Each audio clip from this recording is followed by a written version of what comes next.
Bueno, estamos con Gaby. Gaby es una trabajadora sexual y que dentro de las peculiaridades, la que me llamó particularmente la atención es que trabaja con hombres con discapacidad, discapacidades físicas, motoras, neurológicas. Y al escucharla en una entrevista que le contaba recién, le digo la verdad que me produció una gran sorpresa, porque su tarea y con la amorosidad que lo contaba parecía casi como una monja o una, no sé, una enfermera, alguien que hacía su trabajo con mucha vocación, con mucha delicadeza, diría, ¿no? Y eso me resultó sorprendente. Así que, bueno, Gaby, bienvenida, ¿cómo estás? Bueno, muchas gracias por invitarme y me da mucha risa que digas lo de monja porque estamos hablando de sexo y justamente es como en contraposición, ¿no? Las monjas no pueden tener sexo y yo sí que lo tengo y lo tengo muy seguido, gracias a Dios. ¿Cómo llegas a esto? Yo primero que empecé a estudiar profesorado de teatro. Creo que eso es como mi base, saber que desde el arte, desde la expresión, desde ese lugar. Pero ya sabiendo que quería meterme en el mundo del arte, de la expresividad, de las humanidades, desde ese lugar. Y ahí empecé, por las vueltas de la vida, viajando, viajé por Bolivia, por Brasil, y viajé sola también todo ese tiempo. Y creo que me abrió mucho la mentalidad, me abrió la mentalidad de la mirada de los hombres, me abrió la mentalidad del capital erótico, de intercambios de capital erótico también. ¿Qué llamas capital erótico? El capital erótico es lo que tiene cualquier mujer joven que pueda seducir a un hombre. Me parece que tiene que ver con eso. Igual, también se puede ver más en adultez, ¿no? Incluso en la vejez, pero se va achicando las posibilidades de capital erótico. El capital erótico es pensado como hay capitales económicos, también es un capital erótico, o sea, desde un lugar donde se puede hacer algún tipo de intercambio.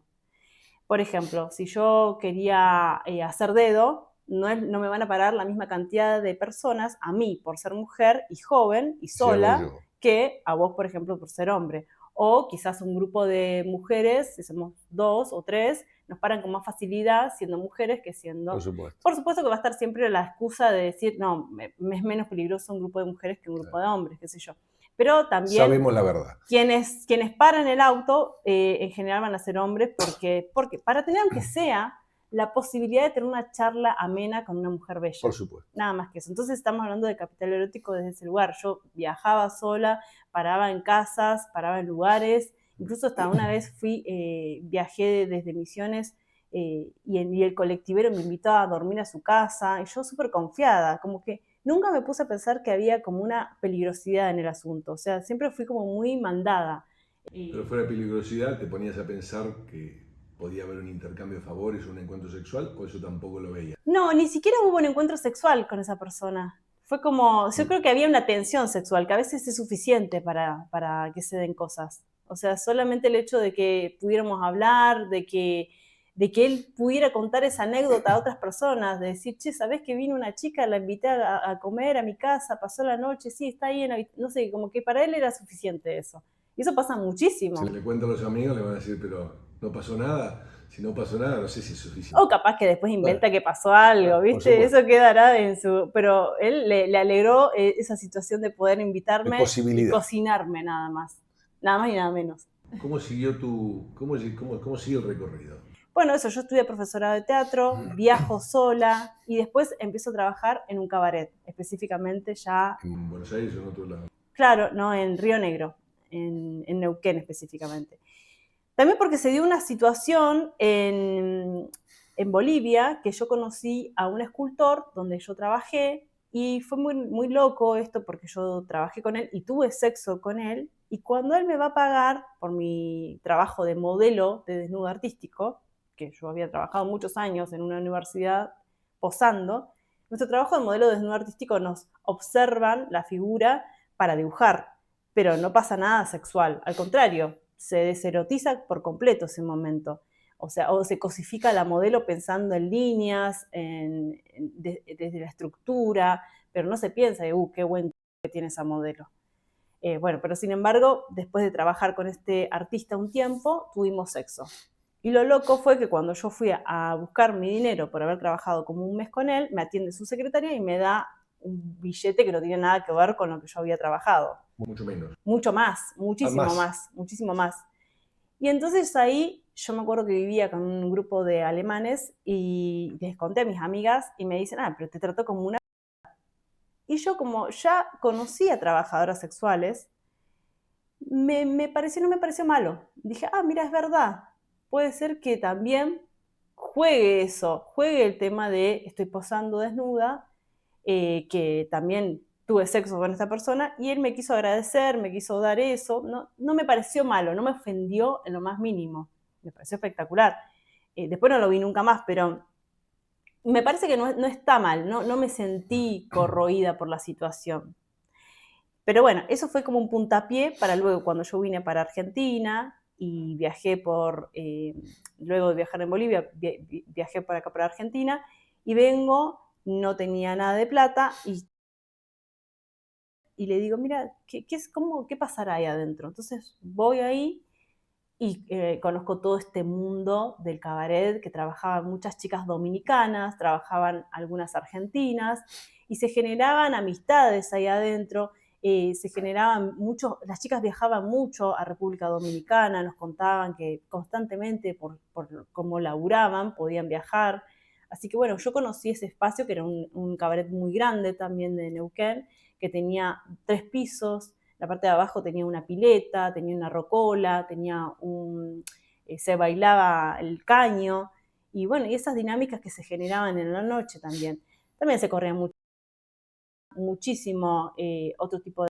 ¿Pero ahí También. tenían sexo o era solo para estar con mujeres, tomar una copa y el que quería se iba para otro lado? No, ese porcentaje de hacer esas acciones sin sexo era muy mínimo. Sí, es verdad que había personas que iban solo a calentar los ojos, digamos, o a hacer una previa con amistades, o incluso iban parejas que no iban a tener sexo, iban a tomar algo y a mirar las chicas, así que estábamos todas en lencería.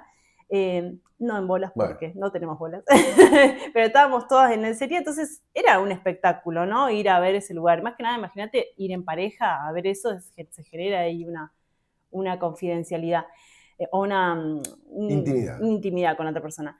La cosa es que lo que más hacía era coger, básicamente, ¿no? Se cogía toda la noche. Yo con 16 clientes por noche. ¿En una noche? En una sola noche. ¿Qué te pasaba vos después de eso? Era muchísimo. ¿Cómo estabas a la mañana siguiente? No, yo a la mañana siguiente estaba muy agotada, pero más agotada por haber estado toda la noche despierta, porque hoy en día trabajo de día, por ejemplo, ¿no? Ya no trabajo de noche, me cuesta un poco quedarme despierta toda la noche. De noche de vez en cuando salgo a bailar, pero me cuesta un poco estar trabajando. Me refiero a tu emocionalidad. ¿Qué le pasaba el día siguiente fuera del agotamiento por no haber dormido nada y por haber estado con 16 tipos? Sí, yo creo que en algún momento lo que me pasó en ese lugar es que se mecanizaba tanto, que tenía que anotarme los nombres de los clientes en una libretita, porque además si no me estafaban en ese lugar, porque en vez de hacer 16, de pronto 12. parecían me pagaban 10, claro. Entonces yo me los anotaba en una libretita y empecé también a anotar cosas, características de mis clientes. Y eso me pareció muy interesante, porque si no, la mente, haces 2 veces lo mismo y ya, 20 veces lo mismo y ya te olvidás lo que pasa. ¿Qué anotabas de los clientes, por ejemplo? No, después hace poco leí una de esas libretas y decía, por ejemplo, negro, no sé. Eran como rasgos para identificarlo. Exactamente, un rasgo que tuviese que ver con una cosa característica física y algo, una práctica sexual de esa persona. Así. Por lo cual los encuentros eran muy cortitos, 10 minutos, 15 minutos. Total, eran muy cortos. No llegaba ni a ver de qué se trataba el flaco. No, pero algo interesante que pasaba es que yo me iba calentando tanto que tenía buenos, no con el primero, sino que capaz que con el octavo. O sea, como que uno ya se va calentando, que lo disfrutabas también. Lo disfrutaba, sí, yo lo disfrutaba 100%, con todos los clientes siempre lo disfrutaba, porque me disfruto mucho el tema del juego, de tener el poder sobre ese cuerpo, de proponer yo, esas cosas me calientan mucho, pero todo el tiempo, y en ese momento también lo disfrutaba. Por más que el tema de los cuerpos diferentes, que el olor a chivo, o que si sos gordo, que si sos petizo, eso a mí nunca me interesó. Nunca me pareció algo que, no sé, como que creo que realmente pasa por otro lado el encuentro sexual. ¿Tu debut a qué edad fue? A los 16, 17 años más o menos. Porque yo a los 16 años tenía miedo de esa cuestión sexual de, no sé cómo, de que me hicieran mal. El tema de que yo tenía este pensamiento de no tener ESI, no tener educación sexual integral en la escuela, tener estos pensamientos de que si tengo sexo, me va a doler y voy a quedar embarazada, ¿no? Todo Entonces mal. todo eso mal, todo mal. Me voy Entonces, al infierno por básicamente, directamente, o sea, no... Te protegías de esa forma. Claro, exactamente. Entonces estuve con un noviecito como un año Sexo a oral. puro sexo, nada más. Y después, bueno, sucedió el sexo, que encima yo tenía una teoría, es muy gracioso esto para mí, porque yo pensaba que si tenías sexo también te quedabas embarazada. A O sea, ese no tenías punto casi de escapatoria. ignorancia, 16 años, hoy tengo 38 y ya sé que no. Se puede disfrutar mucho. Pero en ese momento era tanta la ignorancia, tanto el miedo y la falta de información, ¿no?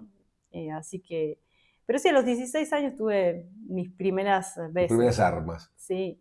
Sí, yo tuve mucha suerte porque mi mamá me empezó a hablar, mi papá me empezaron a hablar de sexo desde muy chica, tipo desde los 7, 8 años. Estábamos volviendo de misa con mi hermano. Todo una ironía. Y mi hermano ve una pared que decía algo así como, no sé, una cosa así. Y mi hermano empezó a decir, ¿qué es? Empezó a decir, viste, como los nenes, a repetir. Listo, vamos a decir desde ese lugar bastante incómodo. Y mis padres nos empezaron a contar que yo me acuerdo que me acuerdo perfectamente esa sensación de asco, que nunca va a pasarme eso en mi vida. Pero bueno, Mirá. ellos nos contaron ahí nada que ver al final. Pero es re loco como en la infancia uno tiene un pensamiento que eso le pasa solo a los adultos y no te va a pasar a vos, que es asqueroso, Sí, ¿no? sí. ¿Cómo hacen eso los adultos? ¿Y cómo, o sea, y del cabaret me contabas que veías un montón de caballeros, muy poquito tiempo? Yo te preguntaba lo de qué anotabas. Francisco, el papa que acaba de morir hace poquito, él tenía una actividad pastoral muy grande con trabajadores sexuales, no sé si sabías. Sí, lo sé. Y él le había dicho a un amigo común que valoraba mucho porque ellas eran grandes conocedoras del alma humana. Por lo menos eso lo dijo un amigo mío. Y era, wow. Y por eso cuando dijiste lo de las anotaciones, dije, ¿qué? Pero está claro que con 16 encuentros en una noche Es muy no llegas a conocer ninguna alma. Sí, yo creo que sí he conocido bastante las almas de las personas. Pero en ese contexto. Sí, totalmente. Totalmente. Por ejemplo. Porque lo múltiple también hace, o sea, uno puede sacar un índice. Cuando tenés como mucha información de golpe, puedes sacar un índice, decir... Una estadística. Claro, exactamente, una estadística de eso. ¿Y cuáles serían algunas que te acuerdes de las estadísticas? Y, por ejemplo, las fantasías eran, no sé, un 10% en ese contexto. Solamente en ese contexto era un 10%. Yo creo que de ese 10% a mí me llamaba mucho más la atención todas esas fantasías.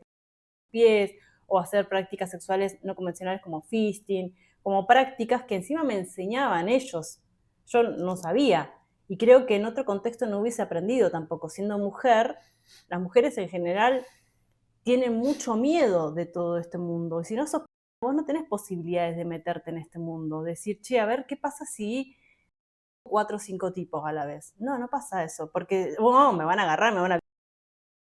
cosas espantosas. En cambio, yo lo pude hacer en un contexto relativamente cuidado, porque era un cabaret donde había gente de seguridad, donde yo podía estar toda la noche, e incluso haciendo todo con ellos sabiendo que se tenían que portar relativamente bien, porque había estaba unas eso. reglas. Sí, exactamente. Antes de eso, tu vida había sido, o sea, habías tenido una vida también muy activa en cuanto a estar con 2, con 3, o hasta el cabaret tenías una vida más, digamos, tradicional. Sí.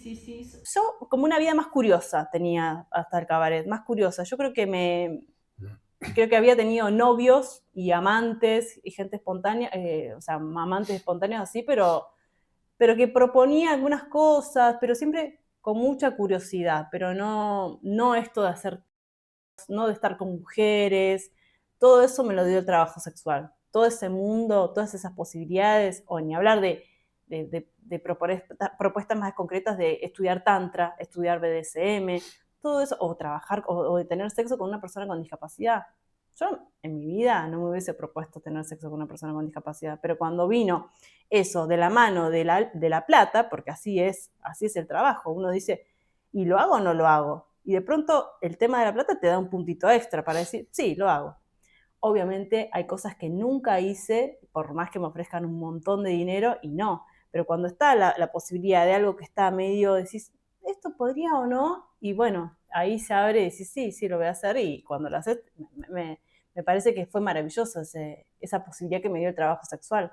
Porque siendo mujer no hubiese, de otra manera, no tengo esas posibilidades de disfrute. ¿Vos lo vivís a tu trabajo como disfrute? 100%. 100%. Y va cambiando, porque ese sexo de 15 minutos, 10 minutos y de estar toda la noche así, con, no sé, hoy en día tengo 38 años y en ese momento tendría unos 25 años, no sé, era más pendeja, tenía otro cuerpo, tenía otra mentalidad, me ofrecía desde otros lugares. Todo eso, si bien era una persona como coherente y no sé, como que no me iba por el tema de las, por ejemplo, o sea, estaba 100% consciente de lo que hacía, no tenía herramientas, no tenía esto como que te voy a hacer un masaje, como que vamos a hacer esto, como que tengo estas 5 prácticas para ofrecerte. No, era como besos, caricias y nada más, o sea, quiero decir. Y con algunas personas capaz que no llegaba hasta eso, pero porque estaba en el tiempo limitado, pero era eso lo que El se menú de ofrecía. opciones. Claro, era como un juego de novia cortísimo con todas esas personas. ¿Y cómo pasás, te independizás del cabaret? ¿Cómo pasás de ahí a llegar al camino de especializarte o trabajar mucho con personas con discapacidad? Yo creo que suena esta parte más mística, que es que ellos me eligieron a mí, yo no los elegí. En el sentido de que yo puse un anuncio, luego de trabajar en este lugar, que era, trabajaba un montón, le ponía un montón el cuerpo, trabajaba mucho de noche, tenía que bancarme gente que estaba red, todo eso. Entonces, sí, son trabajos de riesgo. Después con la distancia yo digo, mirá, la energía que tenía que tener para estar toda la noche despierta y súper atenta, ¿no? ¿Cuántos días por semana era eso? De jueves a domingo. O sea, sí, tenía un par de días de descanso, pero bueno, después de ahí empecé a estudiar profesora de teatro, empecé a estar en pareja. ¿No habías estudiado antes profesor de teatro? Sí, yo Pero empecé a retomaste. estudiar, yo empecé a estudiar en realidad desde el secundario profesorado de teatro. Y ahí, y bueno, varios baches porque yo dejé mi carrera de universitaria un par de veces, pero sí, empecé a estudiar desde ¿Pero dejaste el cabaret? secundario. Sí, dejé el cabaret, ¿Y cómo me era, puse en cómo era tu pareja. vida? Te pusiste en pareja, porque si no pasar del cabaret a estudiar profesor de teatro, tu brecha económica debería ser dura. Totalmente dura. No, estaba en pareja con una persona que me bancaba económicamente, básicamente. Cuando dejaste, Sí. dejaste el cabaret, Exactamente. lo dejaste por eso. Sí. Me bancaba económicamente, yo lo dejé y ahí sí pude estar. ¿Lo habías conocido en el cabaret o por afuera? No, por afuera. Es más, como que fuimos novios desde antes del cabaret incluso. Bueno, la ¿Y cuestión... durante también? No, durante no. ¿Vos te sentías incómoda? ¿Él no quería? No sé por qué, pero me parece que sí, creo que a él no le cerraba estar de novio con una persona, básicamente. Después sí, empezamos a salir y ahí yo me doy cuenta, o sea, nosotros estuvimos varios años juntos y después cuando finalizamos ese vínculo, bueno, yo me quedé obviamente sin plata también, entonces empecé a pensar, bueno, a ver qué... Espera, pero me perdí. O sea, vos habían sido pareja antes de que vos trabajaras. Sí, exactamente. Después cuando vos empezás a trabajar, se separan. Exactamente. ¿Qué te pasaba a vos con esa situación, digamos? ¿Te resultó muy dolorosa? ¿Te resultó...? ¿Qué le pasaba a Gaby? No me resultó dolorosa porque en realidad fue así. Yo empecé a salir con este chico, que novios de juventud, qué sé yo, ahora uno de los relativiza, claro. Empecé a salir con esta persona, yo me voy de viaje a Bolivia y ahí cuando cortamos, me cortamos porque yo me fui. Me voy de viaje y ahí estoy como un año viajando y después cuando vuelvo empiezo a laburar, que laburé en este lugar, en un cabaret, ponerle tipo 3 meses más o menos, así bien a full, pero fueron 3 meses. Y después de ahí empezamos, yo termino eso y no sé si yo terminé por él, me parece que en realidad yo terminé de trabajar en este lugar porque aparece la ley de trata, y que cierra todos los cabarets de la Argentina, en realidad. Y yo me quedo sin, y justo aparece esta persona y continuamos en nuestro vínculo que ya venía antes, claro. Pero sí, yo no sentí que él me estaba literalmente discriminando por trabajadora sexual. Capaz que no hubiésemos coincidido en nuestras mentalidades, porque además él tenía ganas de tener hijos y tenía una mentalidad un poco más más tradicional, claro. Pero bueno, salimos un tiempo, volvimos a nuestro vínculo, y ahí yo me pongo mucho más con el profesorado de teatro, y empiezo a dar clases también de teatro, de títeres, empiezo a trabajar, a mostrar mis títeres en diferentes eventos, pues eran títeres en miniatura, en una caja. E incluso nos vamos de viaje a Europa, mostramos en diferentes ciudades de Europa mi caja de títeres. Todo es muy lindo, pero la realidad es que el trabajo, por lo menos yo, no pude hacerlo funcionar económicamente, ese trabajo. De mostrar mis títeres, de trabajar de lo que vos... Claro, a mí me encantaba, me gustaba dar clases con infancias y todo, pero no. La cuestión es que nosotros... Pero en tu vida sexual, digo, ¿cómo de pasar de todo lo intenso que era tu trabajo en el cabaret a tener un vínculo, digamos, monogámico con tu novio, entonces, ¿cómo lo viviste? No, bien, yo creo que sí, bien. ¿No te resultó aburrido que venías de una exploración y de un mundo con una, no sé, adrenalina, vacío, adrenalina? Muy interesante esa pregunta, porque yo me doy cuenta de eso justamente, porque yo en ese momento empecé a tomar terapia con una psicóloga. Y los psicólogos tienen eso de que a veces uno tiene como ideas ahí que no sabes bien si va para un lado o va para el otro, y te acomodan un poco la idea. Y a mí mi psicóloga durante algún tiempo me acomodó la idea de que el trabajo sexual era algo nefasto. Entonces cuando yo empecé, la psicóloga con ella me había hecho creer de alguna manera que haber trabajado en un cabaret fue traumático para mi vida y que fue malo.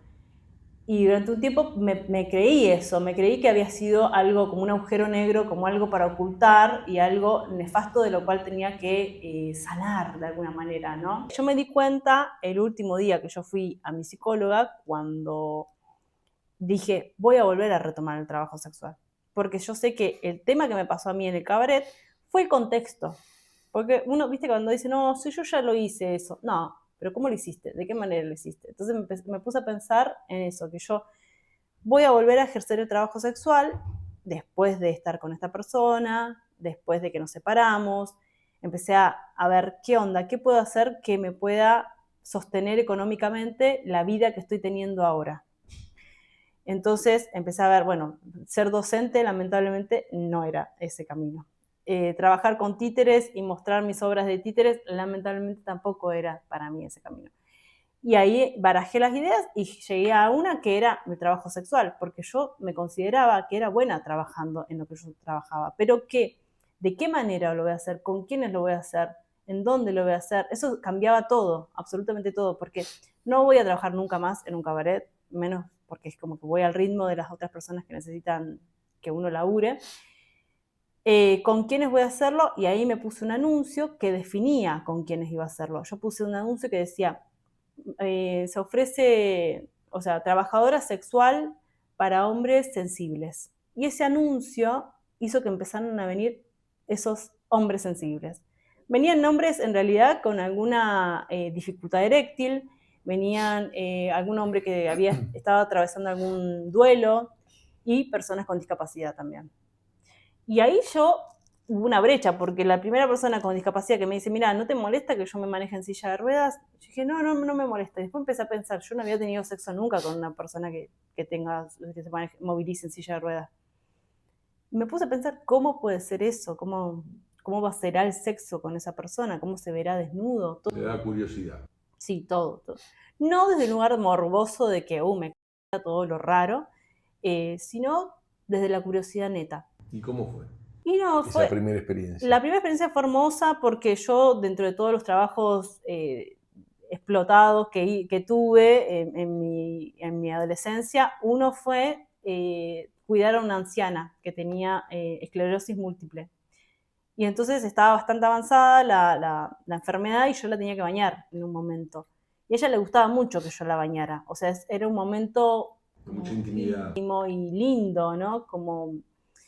Entonces, cuando yo vengo a tener sexo con este chico, él me dice, ¿sabes qué? Hoy no me pudieron bañar, porque lo bañaba una chica, un asistente. ¿Qué edad tenía él? Más de 30 tenía. Ok. Y me dice, no alcanzaron a bañarme, entonces, no sé, no me siento muy cómodo, capaz que podemos hacer otra cosa, no sé, como charlar, qué sé yo. Y yo le dije, no, bueno, si querés yo te baño, le digo yo. Entonces fuimos a su baño, que era súper adaptado, yo lo bañé y de ahí tuvimos sexo. Y la verdad que fue un momento que se dio todo muy así, muy fluido. Él se enamoró con eso. No sé si se enamoró. No. Tuvimos un par de sesiones más y después ya no más, pero no sé, tampoco es arriesgado enamorarse. ¿Es arriesgado? No. Y uno no lo elige, ¿no? No, en realidad el tema del enamoramiento con la sexualidad, con discapacidad y con sexo pago es toda una temática interesante también, pero no, en el caso de él yo creo que él no se enamoró, sí pudo pasarla bien, porque la verdad que no es que siempre que tenemos que enamorarnos de esa persona. No, obvio que no. Pero alguien que te ofrece, está tan vulnerable Claro. y te cuenta hasta una intimidad partiendo de su discapacidad, la vulnerabilidad que ni siquiera está higienizada, vos le ofreces bañarlo, amorosa y todo, me parece que es como que eso te rompe la cabeza, digamos. Sí, puede ser, pero también el tema de saber que hay un determinado tiempo, que tengo que sacar un billetito de ahí para dar, esto también es como lo que te ancla para decir, bueno, esta persona vino porque es su trabajo. Pues son razones, ¿no? Sí, total. ¿No? El corazón conoce razones que la mente no comprende. Totalmente. Sí creo que todas las sensaciones del cuerpo, si alguien te hace sentir muy bien, eso es lo mejor en realidad. O sea, uno se acuerda mucho más de una persona, de cómo te hace sentir, que otras cosas. ¿Te acordás? O sea, sí me acuerdo que nos reímos, sí me acuerdo que pasó esto, sí me acuerdo de esto. Y si son pocas las personas que te hacen sentir bien, y bueno, puede ser que rápidamente te enamores. Y bueno, eso, voy a eso, digamos. Vos lo pudiste haber hecho sentir muy bien, estoy hablando de lo emocional, ¿no? De cómo fue. Total. La calidad del encuentro sexual, eso, no sé. Sí. ¿Y qué pasa? ¿Cómo sigue eso? ¿Empiezan a aparecer más? Empiezan a aparecer gordos, Pero gordos no eran sensibles, eran gordos, digamos. No. Capaz que... Le hicieron mal el aviso. Lo de sensible yo creo que funcionó por el tema de saber que esta persona se ofrecía desde otro lugar. O sea... ¿De qué lugar? El chabón que va a... Percibía que vos te ofrecías desde qué lugar. ¿De qué? Desde un lugar más íntimo, más humana, sí, que no me va a fingir uno, o que no va a apurarme con los tiempos, porque es algo que se quejan siempre los clientes. Dicen, che, hay gente que me dicen, bueno, dale, apurate cuando están cogiendo, apurate para acá porque me tengo que ir, ¿viste? Y eso te la rebaja, Sí, o sea, te deserotiza por completo. Entonces, creo que quizás mostrarme de ese lugar alternativo, ¿no? Al resto, que era tan chocante, tan provocador y explícito, de tipo, qué sé yo, clásico. Anuncios. Entonces, esta persona que diga trabajadora sexual profesional para hombres sensibles. ¿Eso en un diario en papel o en qué era? No, era como tipo un diario, pero... un portal. Claro, de avisos, de anuncios. Entonces, tenía anuncios de autos y anuncios personales también. O sea, de todo se vendía desde un auto, puertas, escritorios, qué sé yo. Trabajadora sensible. Y había una parte que eran servicios personales, que eran trabajadoras sexuales. ¿Cuándo te das cuenta vos cuánto tiempo pasa entre ese aviso y que vos te vas dando cuenta de que hay algo en el universo de personas con discapacidad y su sexualidad? ¿Hay algo? ¿En qué sentido? Te das cuenta que no fue un hecho aislado ese primer chico que te llamó y que estaba en una silla de ruedas, sino que ya empiezan a aparecer con bastante frecuencia personas con discapacidad. Inmediatamente me di cuenta. Wow. porque yo hice ese anuncio completamente consciente de a ver a quién voy a traer con este anuncio, ¿no? Porque igual siempre aclaro el tema de que la frase era esa, pero la foto era yo básicamente, o sea, no estaba tan alejado del resto. Pero era como una frase que llamaba la atención, ¿no? Entonces digo, ¿a quién voy a llamar, ¿no? Entonces estaba muy atenta a eso. ¿Vos a quién esperabas llamar? Y yo esperaba llamar más que nada a hombres conflictuados, a hombres que tuviesen como algún conflicto sexual, que no saben manejo de o algunas personas que nunca tuvieron sexo. Por ese lado pensaba llamar. ¿Y por qué te interesaba ese segmento? Porque sentía que era como uno de los que, primero porque a mí me gusta mucho la docencia. Entonces, estar desde ese lugar me coloca desde un lugar de poder también. Entonces, como, bueno, esto se hace así. Me gusta mucho estar en ese lugar. Y no quería estar al tiempo, a la orden, a la necesidad y al ritmo de la otra persona, sino esto es así. Me O sea, gusta mucho. Te elegías, pretendías elegir hombres vulnerables para ponerte más a salvo vos, digamos, Sí, y es muy loco porque por después... cuidarte de tus vulnerabilidades. Sí, y en realidad yo elijo estar con hombres vulnerables actualmente para poder brindarle herramientas, porque esa vulnerabilidad no es para toda la vida, sino se pueden generar herramientas, herramientas de sexo, de deseo, o sea, es eso. Después me doy cuenta de eso. Hoy en día creo que pasa por ahí. En el momento sí, es verdad que yo también me he dado cuenta que quizás podría pasarme cualquier cosa, qué sé yo. Igual como te dije antes. ¿Qué sería cualquier cosa? ¿A qué te referís que no te entiendo? Y como algún tipo de, no sé. Pero eso dentro del trabajo sexual, no en particular con los sensibles. Sí, por supuesto. Por eso es que hago ese anuncio como, Para protegerte. sí, para alejarme de los básicamente. bueno, Pero Me das trabajo, ¿eh? igual Al final lo dijiste. es loco porque durante todo ese proceso de búsqueda de mis clientes ideales, que en realidad no quería estar, no quería, como base no quería trabajar más de noche yo. Yo quería trabajar a la mañana, a la tarde, a la merienda, pero nunca a la noche, porque en la noche ya se mueven otras energías, por decir de una manera. sí. Y en el medio lo que sí me pasó fue que encontré un montón de hombres, literalmente, que querían que yo los acompañara a tomar. Yo no tomaba Pero a partir del aviso me decís. a partir del aviso ese también. Es muy loco eso, porque ellos no querían casi tener sexo conmigo, querían que yo los acompañara a esa situación. Acompañar que dice que tomes con ellos. No, que no tome, sino que esté ahí al lado de ellos, mirando una película, haciendo otra cosa. Un montón de... ¿Y para qué te necesitaban? Te pregunto ignorante. Yo le puse a ese pedazo de mi vida la niñera. O sea, yo era como niñera de que estuviesen esos tranquilos tomando mientras yo estaba haciendo cualquier otra cosa. Incluso hasta dormía. Con la enfermera. Me gusta más lo de niñera porque a mí me gusta jugar con el tema de los morbos, como en tu mamita y eso, como más desde el cosquilleo erótico. ¿Y cuándo fueron? Vos me dijiste que de entrada ya te diste cuenta que había algo con la discapacidad. O sea, se te empezaba a aparecer con rapidez. Clientes. Sí, desde el primero, porque ese fue, literalmente fue el primer cliente que me escribió. O sea, este chico en silla de ruedas fue el primero, sí. Y después apareció a las horas o al día, apareció otra persona que tenía un solo brazo, por ejemplo. Y después apareció otro que tenía cuestiones en la piel, o sea... ¿Edad de los caballeros? El de la silla dijiste 30. Arriba de 30, sí. ¿Arriba de 30 es 30 y algo o es 60? Pues también es arriba de 30. Sí. De 30 a 80 en realidad. Pues las problemáticas van cambiando. Sí, total. Sí. ¿Y qué otras discapacidades? Hablaste de la silla de ruedas, hablaste que le faltaron brazos. ¿Qué otras situaciones o discapacidades ves con frecuencia, digamos? Sí, y bueno, ceguera. ¿Ceguera? Sí. Wow. Personas que son ciegas. Igual hay discapacidades que yo no sé en concreto cuál es la discapacidad porque lo primero que hablamos nunca es ¿y a vos qué te pasó? ¿Y qué discapacidad tenés?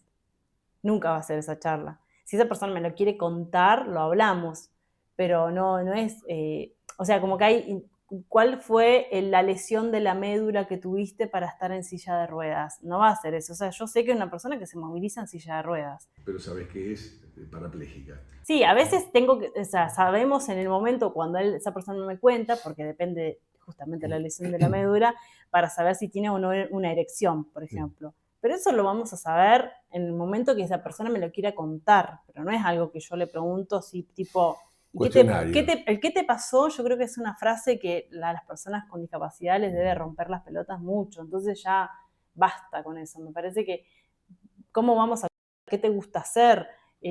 Conectar desde la potencia, desde lo que puede hacer, no desde, ay, pobrecito, no. Te escuchaba en la entrevista discapacitados neurológicos y que contactados por la madre. Sí, mucho, sí. Muchos.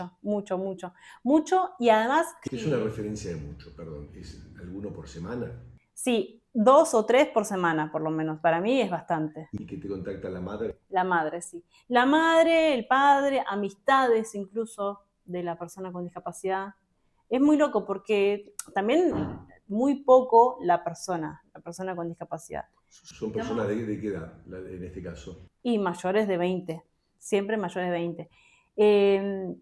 Estamos hablando de discapacidades cognitivas siempre, ¿no? Que puede ser síndrome de Down, puede ser autismo, estamos siempre en ese tipo de rangos, porque para otro tipo de discapacidades no necesitan que otra persona venga y sea como el mensajero, nada, no necesita que alguien más hable por ellos. Pero cuando es una persona con discapacidad cognitiva, sí. Y tengo toda una estructura también, porque es una persona con una discapacidad cognitiva que tenemos una reunión con la madre, el padre y a veces con algún psicólogo, psicopedagogo. Ya es desde otro lugar, en un café. Entonces charlamos, yo charlo con la madre, charlamos con la persona, charlamos entre todos de cosas un tanto superficiales y en un momento les pido a ellos que se vayan y que me dejen hablando a solas con mi cliente o presunto cliente.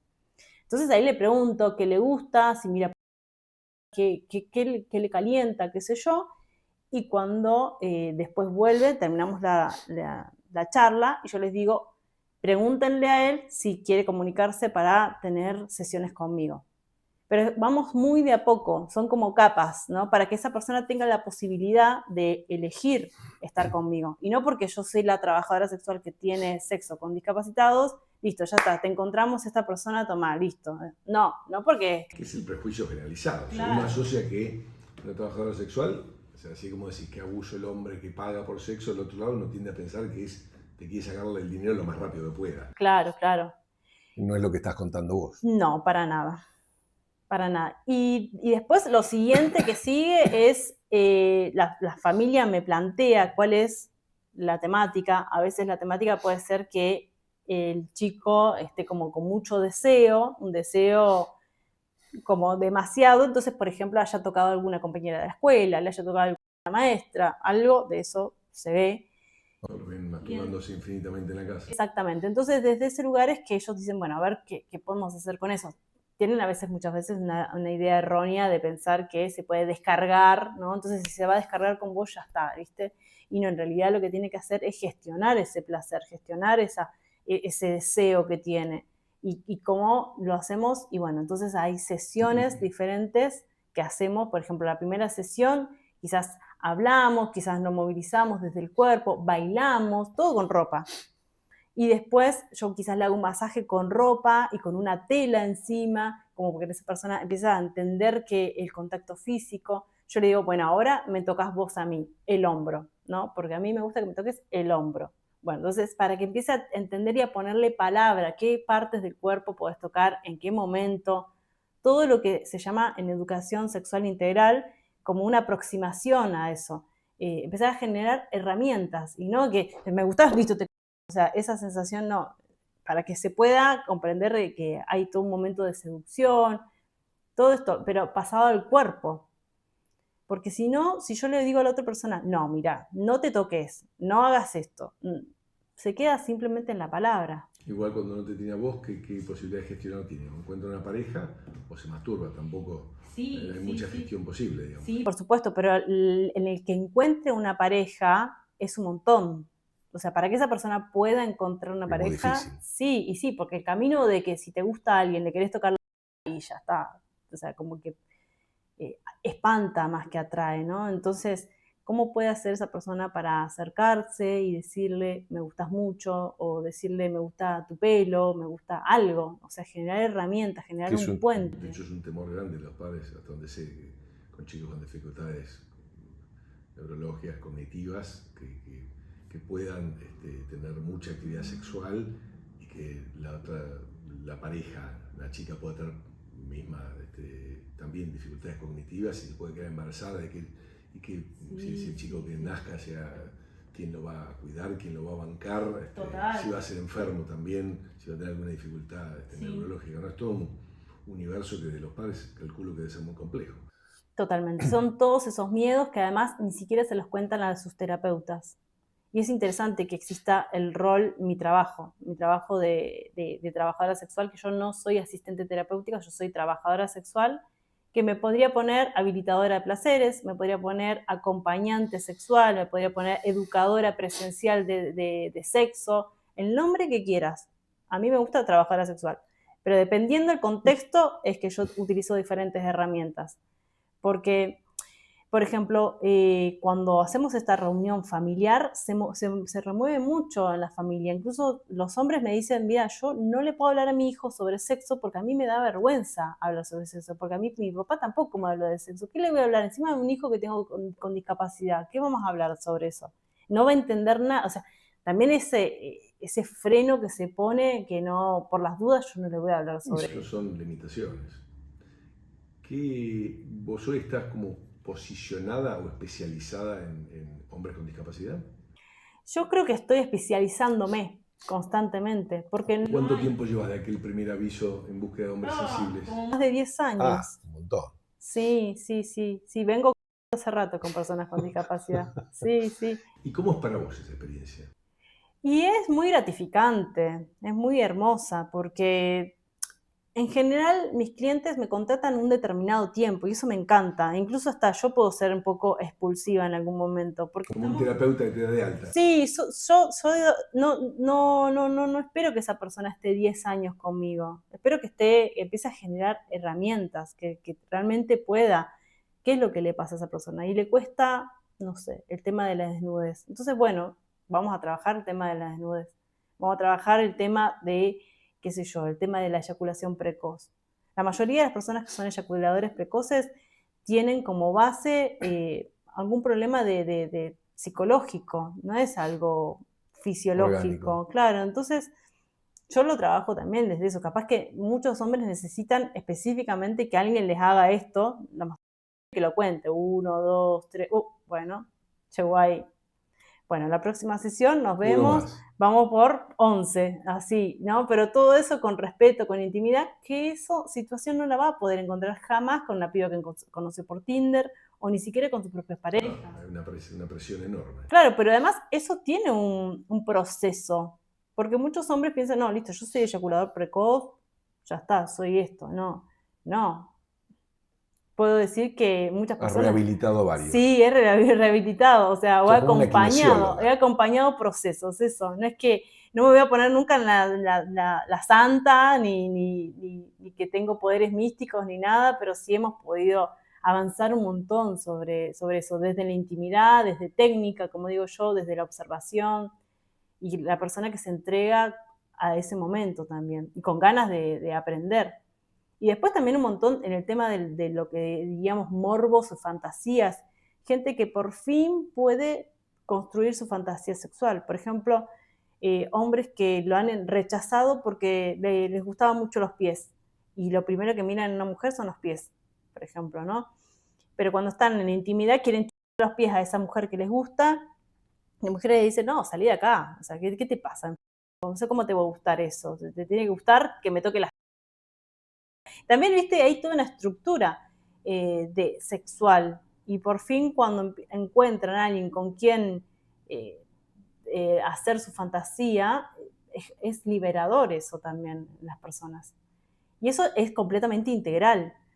Yo digo siempre que las personas que tocan la bocina en la calle al pedo son mal directamente, o son personas que no... Ansiosos. Son ansiosos, o sea, hay algo ahí que yo lo relaciono obviamente con mi campo, con el campo sexual, pero digo, ¿por qué estás tocando la bocina cuando no vas a cambiar nada tocando la bocina? No es que se va a abrir un paso así mágico, pero esa cosa de la ansiedad, de lo tenso, de no sé qué, yo creo que también la sexualidad es una de las patas que implican en la vida de una persona. Entonces... Contabas recién, y lo había visto también en entrevista, que a veces te encaran las madres, te cuentan cosas que no le pueden contar a sus propios terapeutas. Totalmente. Había escuchado que vos decías, ¿no?, que te contaban que las madres llegaban a masturbar a los chicos, sí, sí, o a los hijos con problemas neurológicos.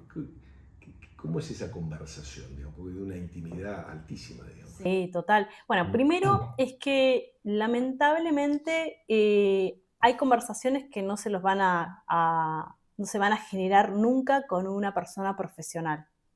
¿Profesional? ¿A qué te estás refiriendo? Profesional de ¿Terapeuta? la salud o profesional de la educación nunca se van a generar. ¿Por qué? Porque hay personas que tienen como mucho respeto, como no, el doctor, no la doctora, no. La autoridad. Claro, entonces me pasa con un cliente que hace 2 años y medio, que tiene 27 años y nunca tuvo sexo ni intimidad con una mujer, y hace 2 años y medio que va a una psicóloga y empezó a verme a mí también para ver ese camino, el camino de su propia sexualidad, y me dice, y ahora después de empezar a verte a vos, le conté por fin a mi psicóloga que yo no tengo sexo, o sea, y que me encantaría tener sexo.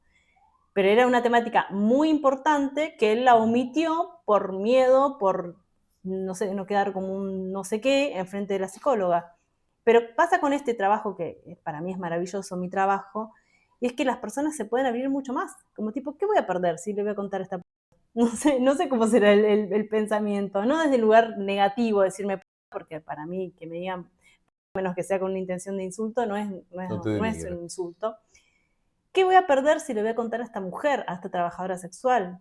O sea, si ella debe ver cada cosa, debe escuchar cada cosa. Entonces me cuentan a mí ese tipo de situaciones que son engorrosas, que son tristes, que son traumáticas, que son vergonzosas, como el tema de que han tenido o se han visto en la situación de tener que masturbar a sus hijos porque ven que el hijo tiene una tensión sexual, que el hijo está muy caliente todo el tiempo, que tiene una discapacidad y no ven una posibilidad de que esa persona pueda tener un sexo con otra persona, o algún hijo con parálisis física que tampoco va a salir nunca de su casa, y en esas situaciones que ha sucedido, de que ellas, así como los bañan, como los cuidan, como los cambian, como tienen eso, también pueden llegar a masturbarlos. Es muy difícil de contarlo a menos que vos estés en esa situación y puedas ver la dinámica de eso. Porque uno puede entender perfectamente. Claro, porque hasta que vos no lo ves, yo nunca juzgaría a una madre que se tiene que ver en esa situación, pero por fin lo pueden descargar ella también, de contárselo a alguien. Y más, muchas sesiones o muchas charlas que son con Sin que la madres. consideren una depravada, digamos. Que Sí. lo que está haciendo es un gesto, un hecho amoroso y no un gesto patológico de depravación. Totalmente. Muchas charlas con madres quedan en una charla solamente. Entonces quedó en eso, quedó en un café incluso con ellas solamente, porque ellas necesitan charlarlo con alguien. ¿Te enamoraste de algún cliente? Una sola vez, sí, una sola vez. Fue un gran error. Pero ahí enamorarse es un error. No, enamorarse no es un error. Pero. ¿Por qué fue un gran error? Si es que puedes contar, ¿no? No, porque se obsesionó conmigo, se puso re pesado y bueno, fue un amor así medio raro. Así que, pero o sea, como que él se hacía el que se bancaba mi trabajo, pero en realidad me revisaba el celular y estaba todo el tiempo obsesionado con qué hacía yo y todo. Así que. Pero vos te llegaste a enamorar, digamos. Sí, yo también me enamoré. Sí. Sí, duramos un tiempo. Pero bueno, digo, como fue un error porque...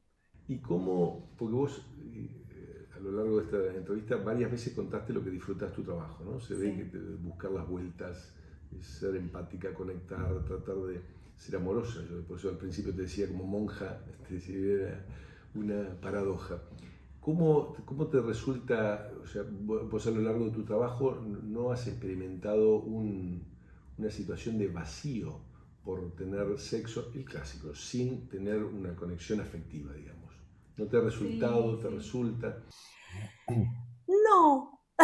Nosotros a los hombres nos acusan de ser superficiales, que solo queremos ponerla y que podemos disociar el cuerpo de la emocionalidad. Totalmente. Ahora digo, acá estoy en la situación inversa, donde vos tenés un trabajo donde quizá lo disociás. ¿Cómo llevas esa situación? Yo creo que no, porque es como tan en mi contexto de trabajo que hay un intercambio humano, como que también son clientes que no no siento que me cosifican, como que siento que mi cliente, no sé, tengo como mínimo, no digo que un vínculo con cada uno de ellos, pero sí tengo una buena onda, un respeto mutuo. Así que no me hace sentir como vacía esa sensación, sino me hace sentir muy bien en realidad. Y además quizás es mi ego también, el hecho de poder estar y poder ver la transformación, ver lo que hace esa persona. A mí siempre me preguntan, ¿y a vos qué te gusta en el sexo? ¿Qué es lo que más te gusta? Como esperando que yo diga, no sé, me gusta que, no sé, que te hagan tal cosa, que te metan un dedo en tal lado, qué sé yo. Yo creo que es la entrega lo que me gusta. Eso, la entrega de decirle al otro, bueno, arrodillate, bueno, hagamos esto, ¿Tuya o del otro? del otro. La entrega, la otra persona cuando está no pasivo, sino que está atento, entregado, con ganas de aprender o con ganas de jugar o con ganas de esa entrega de vamos a hacer algo diferente. ¿Y tuya? Y bueno, y a mí me gusta eso. O sea, cuando yo veo Que se eso, entregue el otro, pero vos no, digamos. No sí. te tenés cortita con la rienda, no te lo permite tu laburo. No sé, me gusta eso. Y es más como que cuando yo he tenido sexo, o sea, tengo sexo con otras personas, también me gusta estar en esa posición. Así que no, me gusta. Creo que una sola vez probé estar al revés, o sea, estar en una posición como de sumisión con una persona que era dominante. Y no sé, no lo disfruté, no me gustó. Sí puedo tener otros vínculos que se dé como más de un nivel como Paridad. de paridad, pero así de que la otra persona sea dominante conmigo, no me llama la atención, no me erotiza en lo más mínimo eso. O sea, como el hombre ese que El tipo macho alfa. 50 sombras de Grey me desagrada totalmente. Es como, ya es algo neto, no es que ni siquiera me llama la atención de decir, ay, ¿qué será si un hombre hace cosas conmigo? No, al revés. Me gusta mucho ser yo la dominante, ser yo la que tiene literalmente las botas, el cuero y todo ese juego, o con lo que tenga, o capaz que estoy completamente desnuda, pero ser yo la que marca la cancha, la que juega, la que arma todo. Y la que borra, hace las reglas del juego, las borra. ¿Algún miedo? No sé. Miedo, no. ¿Cómo te imaginas tu trabajo hacia adelante, digamos, a tus 50, por ejemplo? Y es maravilloso mi trabajo, porque yo la manera en la que empecé a darle forma a mi laburo es de una manera sin techo. Para mí es sin techo. O sea, no sé si me imagino haciendo exactamente el mismo trabajo que hago hoy físicamente, porque es muy físico, ya sea desde el masaje erótico, hago un masaje erótico en el piso, o con estas prácticas sexuales no convencionales, pero es muy físico el masaje, mis prácticas. No sé si me lo imagino literalmente a los 80 años, pero sí hay una raíz que es la raíz de la educación, que sí siento que la puedo hasta el último día de mi vida, que lo puedo sostener. O sea, es desde esto de poder educar, de poder transmitir todo mi laburo, mi experiencia, eso sí. Así que hoy en día estoy construyendo eso. O sea, en mi propio espacio doy clases también para personas que quieran aprender a dar un masaje erótico o tener parejas incluso que se den entre ellos un masaje, o de desnudo artístico también, porque trabajé mucho de modelo de desnudo artístico y desde ese lugar, desde el respeto. Y me parece que es eso lo que quiero transmitir. Y me imagino dando 80, 90 años toda arrugada y diciendo, bueno, sí, o con otras maneras, pero ya como tipo pudiendo transmitir, o sea, creo que eso es lo que más me gusta, poder transmitir. Y ese es el camino que hago hoy. No solamente el tema de comer o no comer, o desde sino transmitir y jugar. Creo que eso es copado. Y que me lo dio justamente por estudiar profesorado de teatro también. ¿Hijos tenés? No. Y no se te ocurre. Yo me ligué las trompas a los 23 años, que ojalá me hubiese podido ligar antes. Desde muy joven yo sabía que no quería tener hijos, que eso no lo quería tener en mi vida. Y muchos médicos me dijeron que no, y costó un montón poder encontrar un lugar donde pues, pudieran ligar las trompas, pero bueno, ya lo hice y fue muy liberador, fue una de las decisiones, así que digo, fue una de las mejores decisiones de mi vida. ¿Por qué tan contundente porque puede cambiar el pensamiento con el tiempo, ¿no? Por eso por ahí los médicos te rechazarían la idea. ¿Por qué lo tenías tan clara de chica? No sé, es algo físico, o sea, mental. O sea, yo con la idea esta de que desde ya el embarazo, puedo llegar a tener hijos en algún momento, capaz que adoptando, capaz, no sé, eso lo veo más flexible. Pero la idea del embarazo era un no rotundo. O sea, que tener un ser humano en la panza, encima eso yo lo he hablado con otras personas, porque es muy vergonzoso pensar que a mí, la verdad, me asqueaba el embarazo. Me asqueaba. Ahora no me asqueaba porque ya lo veo lejano, pero ante mucho tiempo me parecía repugnante el hecho de tener un ser humano dentro de mi panza. Y es gracioso porque yo lo he hablado con otras mujeres y me dicen, a mí me pasa lo mismo, pero como es algo tan tabú, No se como puede que no hablar. se puede hablar, o sea, como que las mujeres nacimos para tener hijos y qué linda la maternidad y qué lindo el bebito y no sé qué, y hay gente que no, que nos parece que no va por ahí la vida. Igual no dejas de sorprenderme, porque la trabajadora sexual monja, ¿no? Porque digo, yo te escucho cómo te referís a todo tu trabajo y esto de ayudar, educar, rehabilitar, y está en la frontera con la maternidad, digamos, ¿no? Por lo cual que seas tan contundente en eso, como que digo... Sí, también cuando yo di clases de títeres y de teatro, también con infancias, también sucedía eso, como del cuidado pero yo tenía incluso bien claro, decía, che, qué lindo este trabajo de darle clase a los nenes, porque después se los llevan sus padres a sus casas. Hasta acá. Claro. Una pregunta algo que te hubiera gustado que te preguntara y que no haya preguntado, para que esté bueno que habláramos. Ay, no sé, la verdad, qué sé yo. No sé, yo quiero decir algo con respecto, hay dos cositas. Una de ellas que tiene que ver con cuando hablamos de sexualidad de personas con discapacidad, es hablar de autonomía. No es hablar solamente del morbo que las personas con discapacidad puedan tener sexo, sino en sí es de hablar de autonomía, de que esas personas puedan también decidir con qué persona, cómo, y decidir también el derecho de la información. Y justamente ESI, Educación Sexual Integral, que es la ley 26.150, avala eso. O sea, estamos hablando del derecho a tener información para que no haya más embarazos, nada, todos los problemas que acarrea no tener la información, esa información que parece tan tabú, tan ocultista. Entonces, eso por un lado, que la educación sexual es un derecho y que en especial en las personas con discapacidad también es autonomía, es poder tener una vida mejor también. Por supuesto. No todas las personas con discapacidad necesitan contratar a una trabajadora sexual, no todas, porque pueden quizás generar esos vínculos con otras personas, pero hay personas que sí, y que está bueno que se vean, que tengan la posibilidad de que ese intercambio sea respetuoso y que sea con una profesional. Entonces eso por un lado. Y por otro lado también que luchar por los derechos de las personas con discapacidad es también luchar por los derechos de todas las personas. No solamente por si en algún momento me llegase a suceder algún accidente a mí, no sé qué, si no es porque estamos todos en una misma sociedad.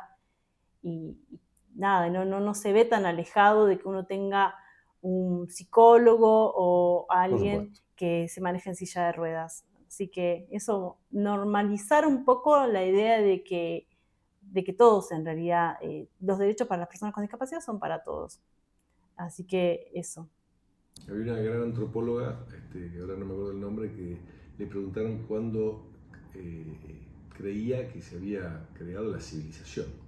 Entonces ella le asignaba a un fémur, el hueso más grande que tenemos en la pierna, que se había encontrado fracturado y soldado, que tenía, no sé, 5.000 años, suponete. Y entonces ella explicó que cualquier persona en la biología, en la naturaleza, que se fractura un fémur, sea un chimpancé, un gorila o un hombre, si no lo asisten, está muerto, porque no te puedes ni parar, o sea, claro, mucho menos defenderte o proveerte tu alimento. Entonces el hecho que ese hueso se pudiera haber soldado y reparado y que volviera a caminar implicaba un trabajo en equipo, que claro, lo hubieran cuidado, lo hubieran alimentado y después se hubiera podido que si no se te fracturó el fémur, te moriste y quedó roto. Claro. Si se soltó y se arregló es que hubo una comunidad cuidándolo. Sí, Me muy lo hiciste interesante. asociar con esto que contás. Muy interesante. Y dicen justamente que el trabajo sexual es uno de los trabajos más antiguos de las... Se supone que es el más. Pero yo Es creo el que en prejuicio, realidad, ¿no? si te pones en lógico, no, porque en realidad las parteras para mí fueron las primeras, porque es como más elemental que, o sea, que nazca un bebé y que alguien te asista en ese momento. Pero viste cómo va de la mano el parto con el sexo, obviamente. Bueno, el mismo Así mismo canal. ¿Alguna pregunta que vos me quisieras hacer a mí? Bueno, vos estuviste con una persona con discapacidad, Sí. entonces, ¿y a qué cosas sentís que aprendiste teniendo sexo con una persona con discapacidad? Que para mí fue totalmente normal, toda nuestra vida, digamos.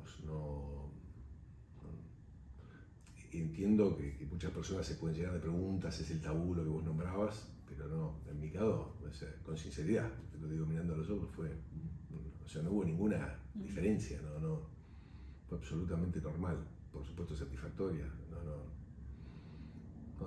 totalmente normal.